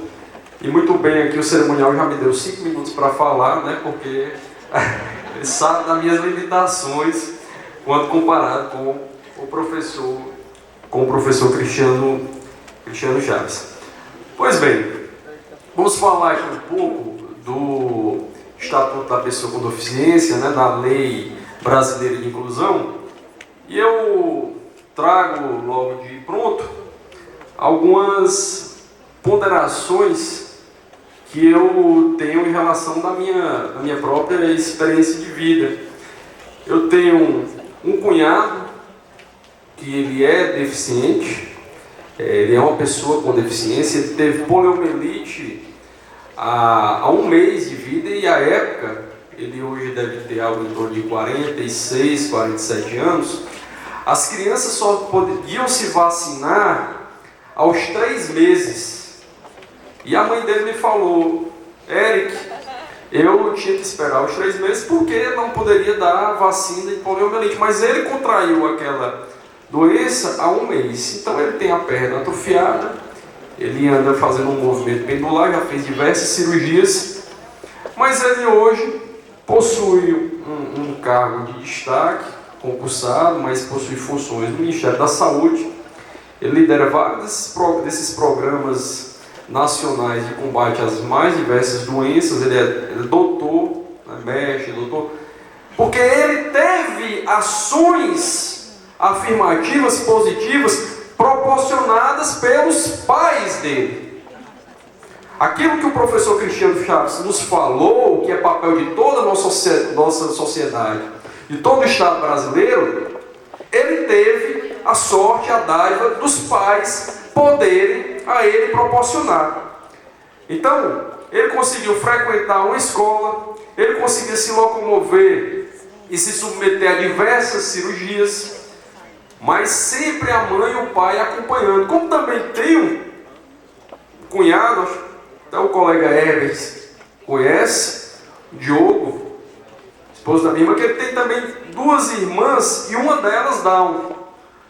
O mais impressionante é que elas estudavam na mesma escola, sempre, e a com Down, inclusive, tirava notas melhores do que a que era sem deficiência. Então, são exemplos que nós temos muito próximo à nossa realidade e que mostram que realmente aquele jargão que diz não existe pessoa com deficiência, mas a sociedade que é deficiente para estar ao lado dessas pessoas é verdadeiro. Nós é que possuímos a deficiência da não inclusão, do não respeito, da não empatia. E por isso, temos hoje estes diplomas normativos que nos proporcionam acalentar essa problemática de forma a encontrar uma sociedade mais justa. Mas o problema da deficiência, ele é um problema bastante antigo. Ele é uma problemática enfrentada pelo homem desde a idade mais remota da nossa história. Relatos, eu lendo sobre o tema, observava que na pré-história mesmo, devido à forma de sustentabilidade do homem, que não produzia nada, conseguia apenas aquilo para o consumo, crianças que apresentavam algum tipo de deficiência eram simplesmente descartadas. Eu trouxe aqui como exemplo Platão, que Aristóteles, que muitos de nós temos uma grande admiração, mas que falam claramente sobre essa exclusão da pessoa com deficiência. Aqui, por exemplo, nós temos Platão que diz: pegarão então os filhos dos homens superiores e levá-los-ão para o aprisco, para junto de amas que moram à parte no bairro da cidade, os dos homens inferiores e qualquer dos outros que seja disforme, assim que ele chama a pessoa com deficiência, escondê-los-ão num lugar interdito e oculto, como convém, sendo a solução para o enfrentamento dessa diferença. Inclusive, Roma, que foi falado aqui, os pais tinham o direito de afogar os próprios filhos em virtude de eventuais deficiências que surgissem nas crianças ao momento que nascessem. A própria Bíblia, ela traz uma passagem que fala, tentando passar aqui,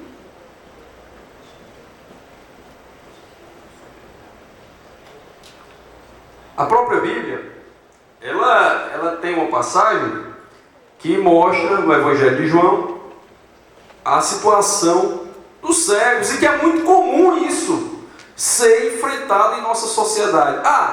Porque fulano de tal tem uma deficiência, apresenta um karma, uma dificuldade, enfim. E aqui dizia: naquele tempo Jesus encontrou no seu caminho um cego de nascença. Os discípulos perguntaram-lhe: mestre, quem é que pecou para ele nascer cego? Ele ou seus pais? Jesus respondeu-lhes: isso não tem nada a ver com os pecados dele ou dos pais, mas aconteceu para assim se manifestarem nele as obras de Deus.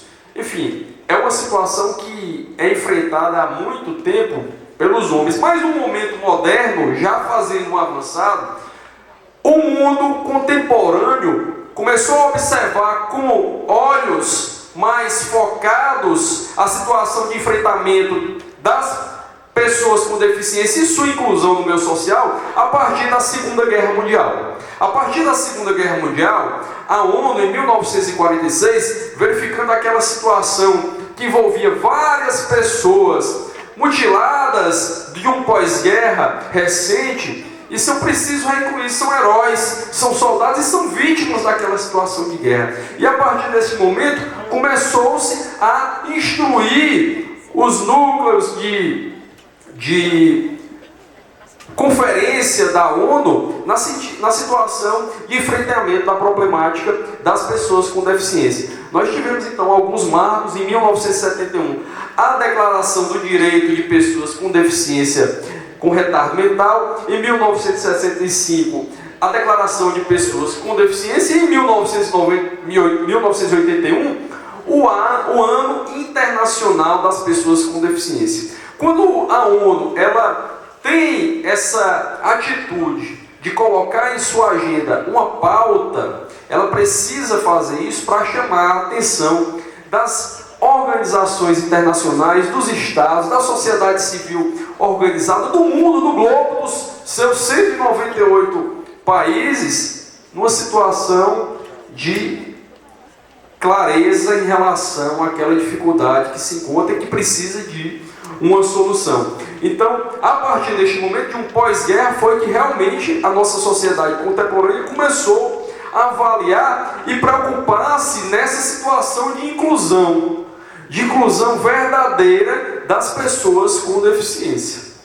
E para isso, já trazendo para o ordenamento jurídico brasileiro, a nossa Constituição Federal, ela tem nada mais, nada menos que 10 artigos, pelo menos 10 artigos tratam da pessoa com deficiência. E aqui eu trouxe estes artigos, que inclusive são, vira e mexe, repetidos em votos do Supremo Tribunal Federal e pela doutrina, que sempre falam da promoção, da inclusão, da não discriminação, para permitir o avanço da sociedade de uma maneira igualitária, participativa, enfim, de uma maneira justa, onde todos possuam direitos de participar em pé de igualdade. Igualdade essa como proclamada pelo professor Cristiano Chaves, quando nos trouxe aqui a oração aos moços de Rui Barbosa. Todos somos iguais e as desigualdades serão medidas na medida de cada uma delas. Então, senhores, nós observamos, aqui eu estou passando rápido, que são diversos artigos, artigo que disciplina o ingresso de pessoas com deficiência no serviço público, artigo que disciplina a promoção de acessibilidade nos meios urbanos, que determina uma arquitetura inclusiva com a vedação a obstáculos e a possibilidade de participação de todos estes cidadãos que não perderão essa condição de pessoa humana e passarão a ser coisa por conta de uma eventual deficiência. No mundo hoje, são 500 milhões de pessoas com deficiência. 500 milhões é um número bastante relevante e que precisa ser visto. No Brasil, calcula-se 10% da população apresenta algum tipo de deficiência. Então, realmente, essa engenharia jurídica que é montada para permitir uma inclusão não é uma perfumaria, um filigrana, não. É algo bastante significativo e importante que possa realmente tornar o país um lugar bom de se viver e apto a promover a justiça social para todos. A Lei 13.146, que foi falado aqui, ela foi recebida no Brasil, né? Ela promoveu no Brasil a recepção, digamos assim, de forma material, daquilo que já vinha sendo proclamado na Convenção de Nova York, que foi absorvida pelo ordenamento jurídico brasileiro formalmente como emenda à Constituição. E ela traz no seu bojo, no seu artigo 2º, a consideração da pessoa com deficiência, que é aquela que tem impedimento de longo prazo, de natureza física, mental, intelectual ou sensorial, como falado pelo professor Cristiano Chaves, e que esta limitação, ela vai ser um limite para a interação dessa pessoa com o meio como um todo. Também foi comentado aqui pelo professor a questão da tecnologia. E eu vou um pouco além, né? Eu lembro que quando eu era criança, que tinha alguém com alguma deficiência, eu lembro dos meus pais falando, fulano é especial. E esse especial realmente, ele vem trazer aquela situação de compaixão, que ela não merece ser respaldada, né? Nós devemos ser inclusivos, respeitosos, altruístas, né?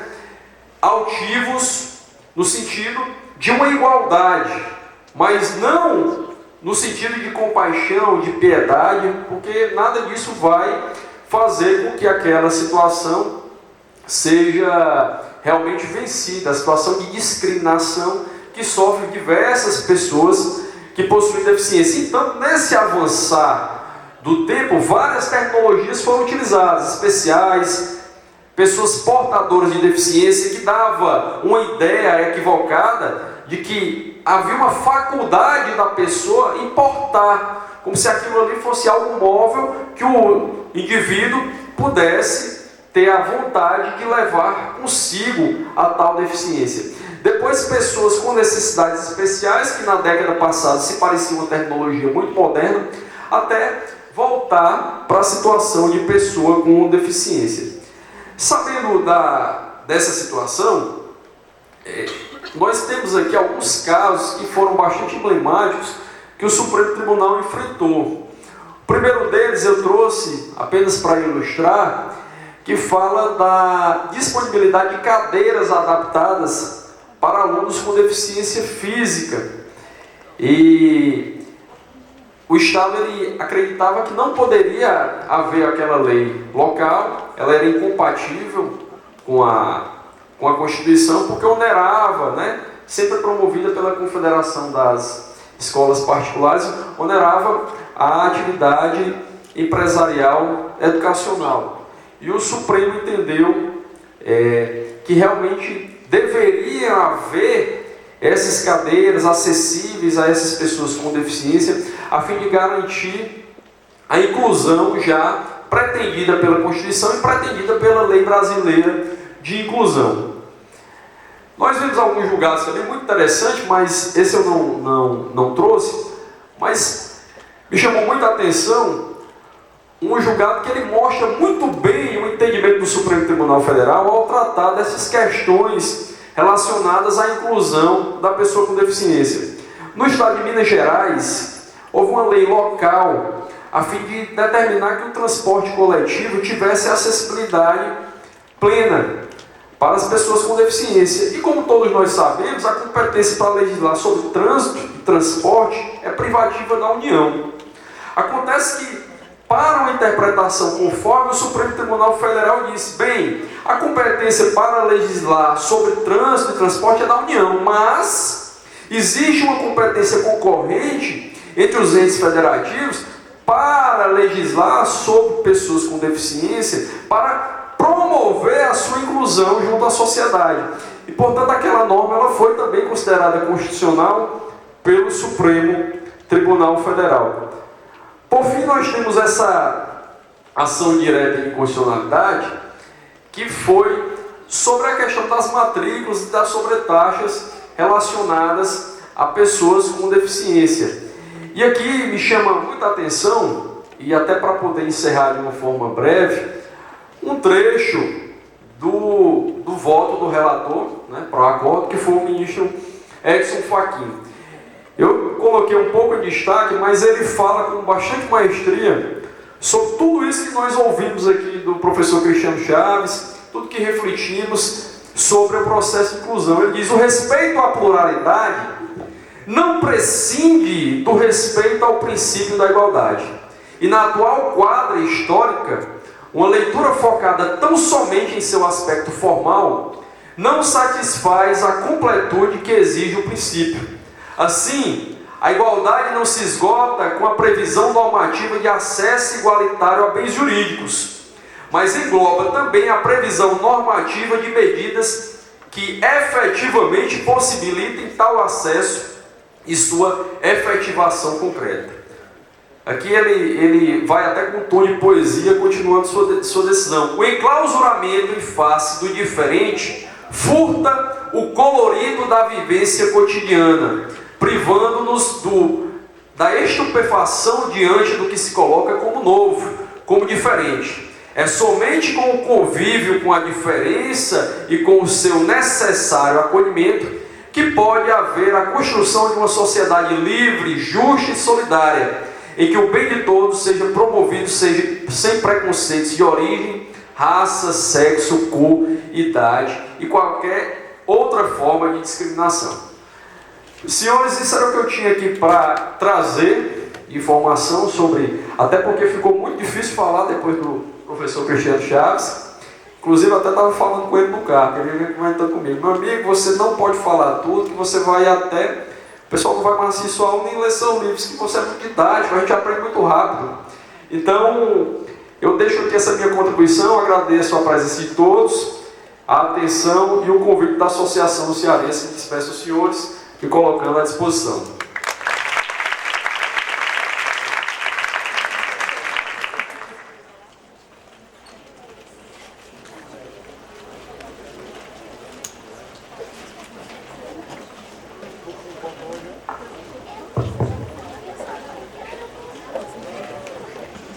Agradeço ao colega Eric pela bela exposição, pelas palavras expostas.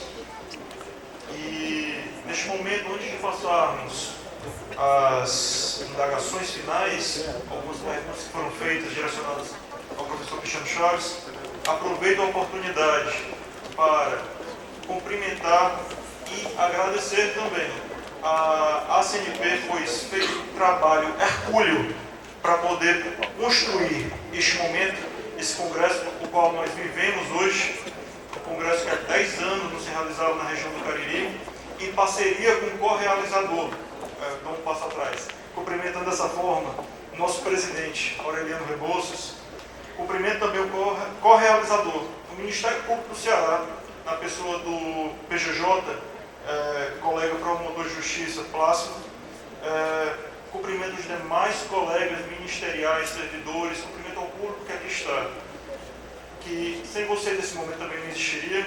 Cumprimento a todos e agradeço a todos, pois estamos construindo esse momento juntos e acredito que o trabalho que fazemos hoje será mais fácil replicá-lo no próximo ano, pois aprendemos,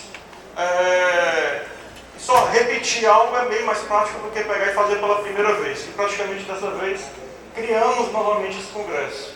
E por isso parabenizo a Associação do MP.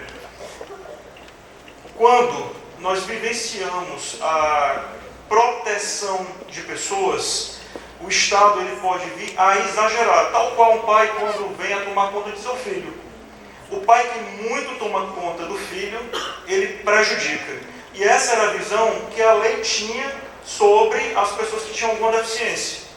Ela, por muito proteger, como bem expôs o professor Cristiano, o colega Eric, a lei acabava por prejudicar, por limitar de maneira excessiva, sobretudo para a congerência da personalidade. Não se tinha como pegar e proibir que alguém, como bem expôs os colegas, viesse a se autorrealizar, construir sua própria narrativa de vida para com sua própria sexualidade. Já bateram na porta da minha promotoria um caso parecido com o exposto pelo colega Cristiano. Uma pessoa que veio me relatar que a filha que tinha deficiência, no caso o Down, de 16 anos, estava namorando e que ele era contra. Eu chamei não, tenho que conversar tal qual fez o professor Cristiano, e a moça chegou à promotoria e começou a conversar comigo.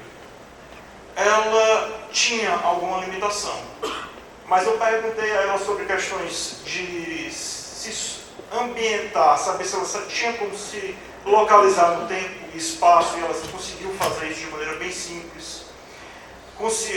Estudava, essa moça estudava, e dentro de outros aspectos, ela disse que amava o rapaz, era bem cuidada por ele, e era um namoro singular, simples, pegar na mão, um beijo aqui, um beijo acolá.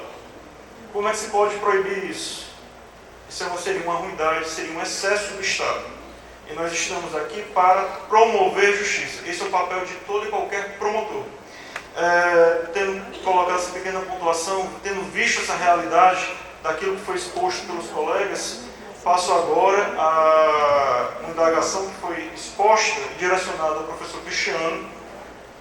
Se indagou a ele, acredito que mais voltado àquele caso no qual o promotor de justiça, executado pelo professor Cristiano, veio a buscar entrar com ação de nulidade contra o casamento, e caso houvesse revelia da pessoa que buscava o casamento, quais as consequências jurídicas para isso, e se o ato do promotor por ir de encontro com a legislação poderia trazer uma condenação por litigância de má-fé. Esse foi o desenho, a primeira pergunta desenhada. Passa ao senhor. Eu quero agradecer a pergunta, mais do que isso, quero dizer que eu estou extremamente feliz de perceber que nós estamos colhendo oportunidades singulares como esta para debates altamente prospectivos. Meus amigos, eu confesso que eu estou animadíssimo por ver, das palavras do meu amigo Eric, do Dr. Rafael, que nós estamos evoluindo e caminhando para uma boa compreensão da nova legislação. É claro que é difícil para mim e para cada um de nós, eu não tenho dúvidas.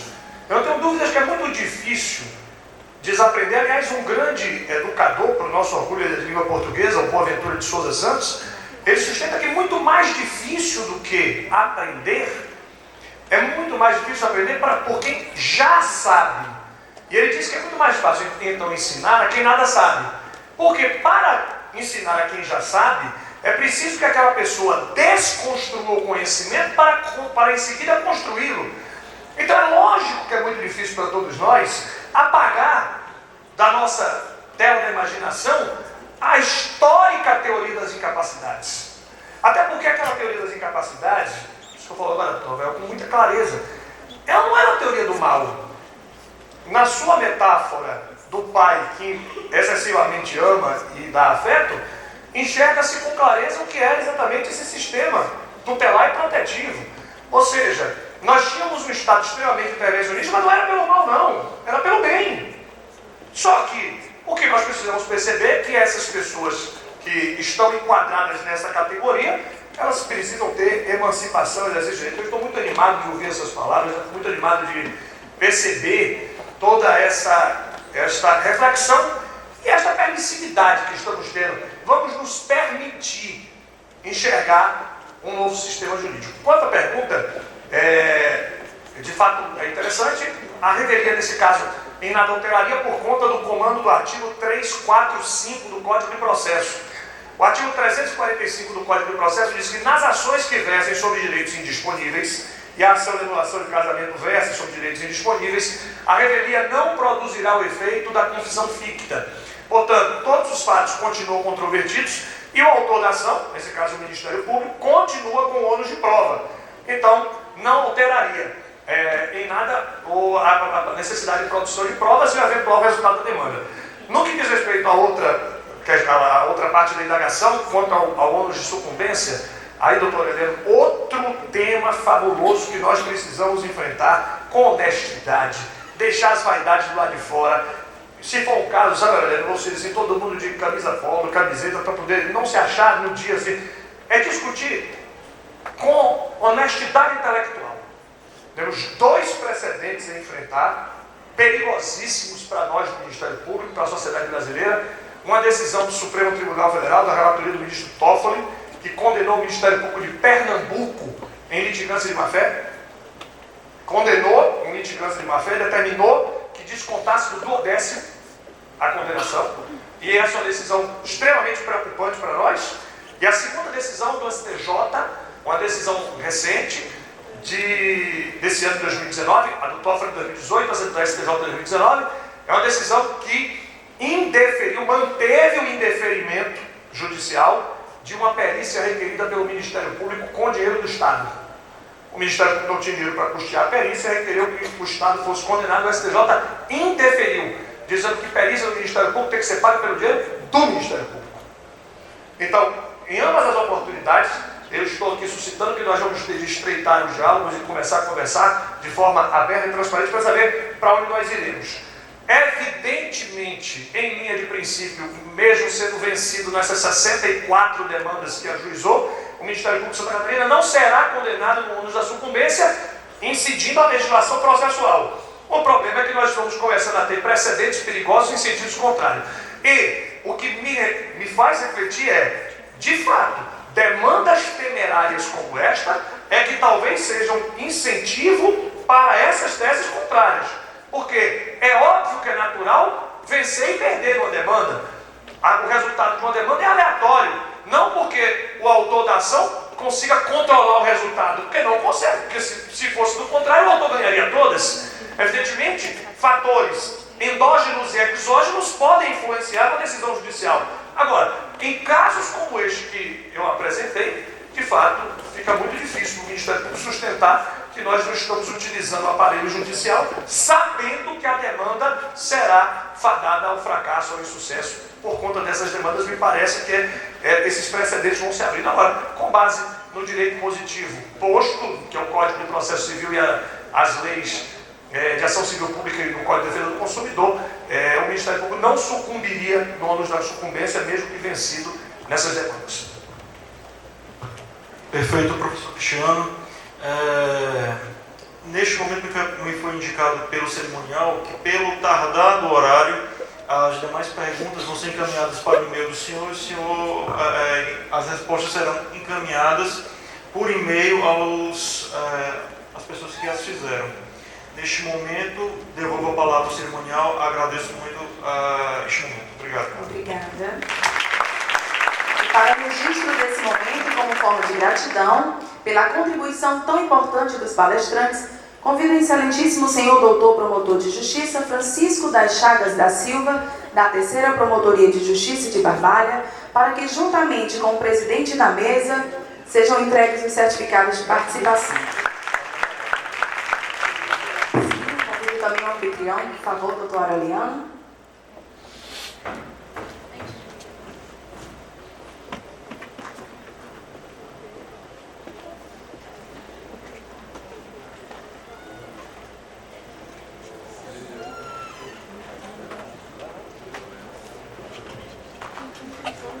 E amanhã será o grande dia de arrecadação de alimentos para o abrigo da velhice abandonada Jesus, Maria e José. Contamos com a solidariedade de todos para abraçar essa causa tão importante. Então não esqueçam as suas doações. Lembramos também que à noite teremos o evento social no Bodega Cariri, com a apresentação especial do Fábio Carneirinho e um forró pé de serra da banda de Cláudio Santos. Os preços serão diferenciados para os participantes e os interessados devem solicitar as pulseiras na secretaria e apresentar o crachá do congresso no local.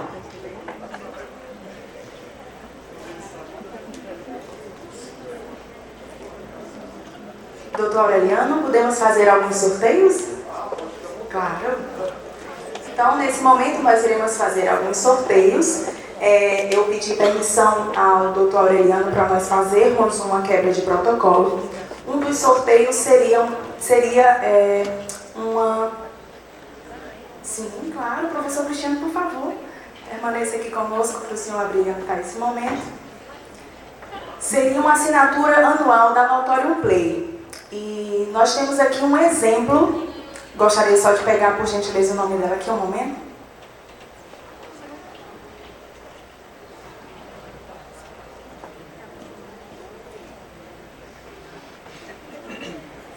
Hoje tão falado na importância da mulher, né, do papel da mulher na nossa sociedade, nas urnas, né, enfim. Eu gostaria de convidar uma mãe e uma filha que estão aqui, né?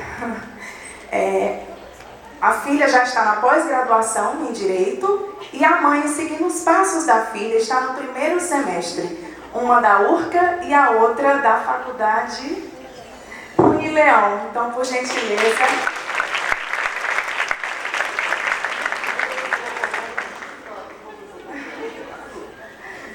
Pronto, elas estão ganhando nesse momento a assinatura anual do Notorium Play. Elas que são verdadeiros exemplos para nós mulheres, então gostaria de me sentir representadas por ela também.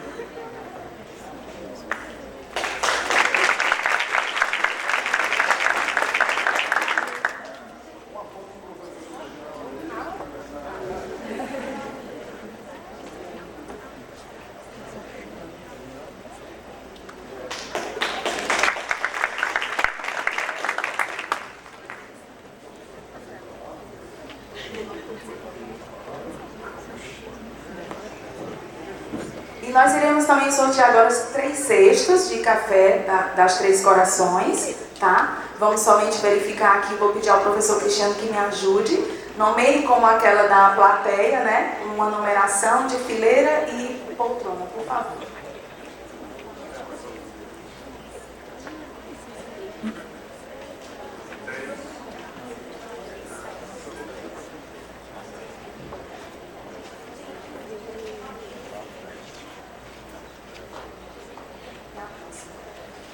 Você, por favor, atrás.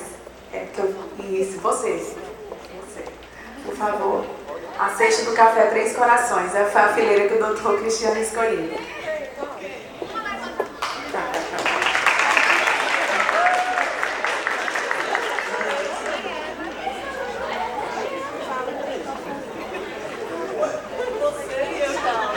A data de aniversário do professor, 10 de outubro, alguém?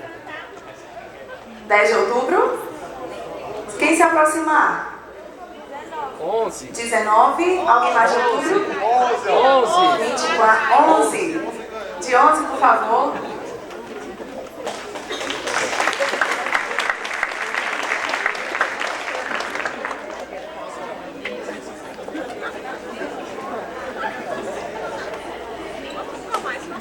De setembro. Ah, pronto. Por favor.